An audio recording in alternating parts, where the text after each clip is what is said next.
The United States has not built a single nuclear warhead since the close of the World War. Instead, we have focused on what we call life extension programs to keep our old weapons operational by refurbishing them.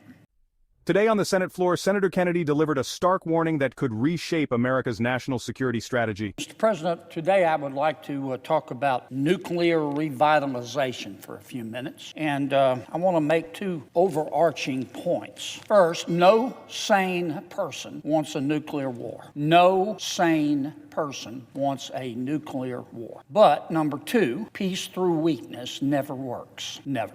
His message was simple but chilling. Peace through weakness never works. From Russia and China to North Korea and Iran, the threats are multiplying. And according to Kennedy, America's nuclear arsenal, the very shield meant to protect us, is dangerously outdated. Before we dive in, make sure to click the subscribe button and turn on notifications so you never miss breaking stories from Hot News Today.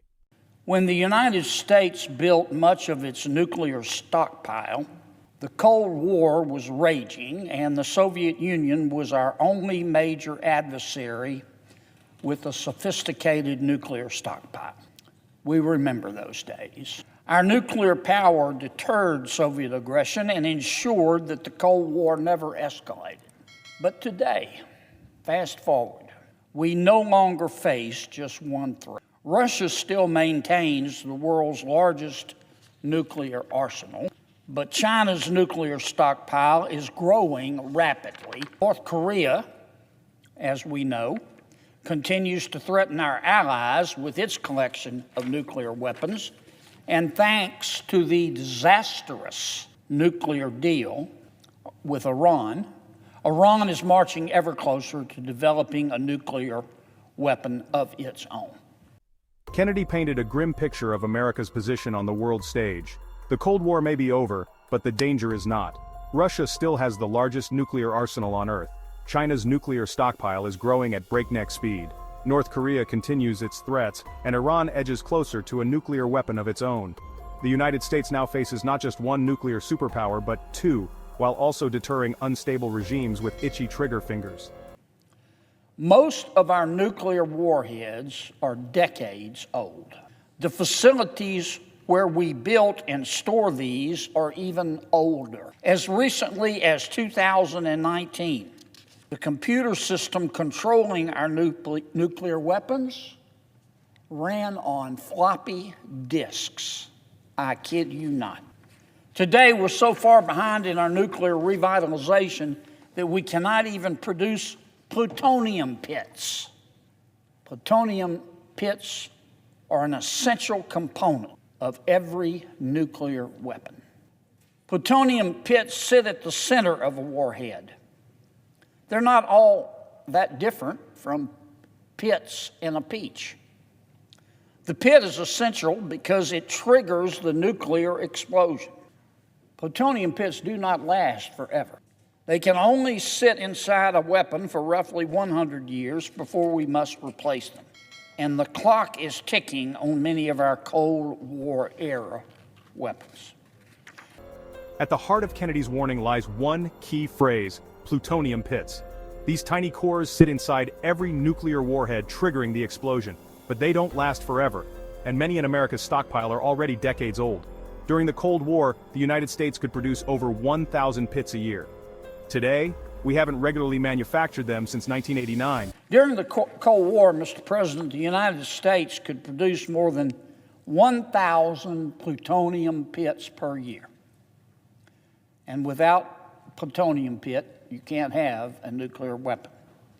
But the United States has not regularly manufactured plutonium pits since 1989. In fact, the United States has not produced a single warhead-ready plutonium pit since 2012. And as you'd imagine, our nuclear engineers cannot just stop by the hardware store to pick these up. It doesn't work that way.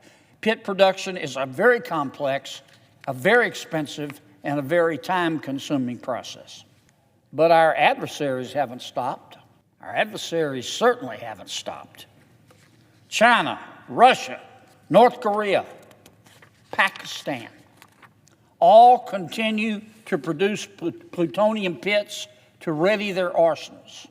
Yet the United States of America fell asleep at the wheel and let our plutonium pit production die off almost entirely. Keeping our nuclear arsenal in shape is sort of like keeping your body in shape. If you stop exercising altogether, it will be very painful when you start it again. The United States is learning this the hard way. In 2014, Mr. President, the Department of Energy and the Department of Defense determined that it would need at least 4,000 new plutonium pits. 4,000, not 40, not 400, 4,000 new plutonium pits to replace the aging pits in our current weapons as part of our larger refurbishment strategy. New pits are also needed for any new weapons that we choose to build. Kennedy warns, without pits, you don't have a nuclear weapon. And while China, Russia, and others are actively building theirs, the United States is years behind schedule, possibly not reaching production goals until 2036. Department officials determined that the United States would need to produce a minimum of 80 plutonium pits per year by 2030 to be able to reach our national security goals by 2080. To meet this goal, Congress passed a bill. And in that bill, we instructed the National Nuclear Security Administration, we call it the NNSA, to resume plutonium pit production in 2 separate facilities in 2015. Congress tasked the Los Alamos National Laboratory in New Mexico with a goal of 30 pits per year, and we tasked the Savannah River site in North Carolina with the remaining 50 to achieve the 80 plutonium pits per year capacity. But that hadn't happened. Said we fell asleep. That hasn't happened. Pit production has been postponed and postponed and postponed. Most recently, NNSA Administrator Jill Ruby estimated that the United States will hit its production goals sometime in 2036, 6 years later than projected. The delays are so significant that in 2021, the commander of the U.S. Strategic Command testified before Congress that no amount of funding, no amount of money would have been enough to get the NNSA to its production capacity goal by 2030. That's what happens when you fall asleep. It's what happens when you stop exercising. If you believe America needs to stay ahead, hit that like button. It really helps us spread the word. The delays aren't just about missed deadlines, they're about credibility. Allies like South Korea are openly questioning whether America's arsenal can truly protect them. Meanwhile, China already has more intercontinental ballistic missiles than the United States, is testing nuclear-capable hypersonic missiles, and could quadruple its arsenal in just a decade. Kennedy's warning is clear. The days of neglecting our nuclear defenses without risk are over. Kennedy's solution? Revitalize, fast, restart plutonium pit production, modernize the arsenal, and do it in a bipartisan way. He reminded the Senate that America didn't fall behind overnight and we won't fix it overnight. But with urgency and unity, the United States can restore its nuclear edge. His final words echoed like a warning across the chamber. Peace through weakness never works. Never. For more hard-hitting political coverage and national security updates, hit subscribe to Hot News Today. Turn on the bell so you're first to know when news breaks. In a world where threats are multiplying and technology is advancing at lightning speed, Kennedy's speech was more than politics. It was a warning. The question now is, will America act in time?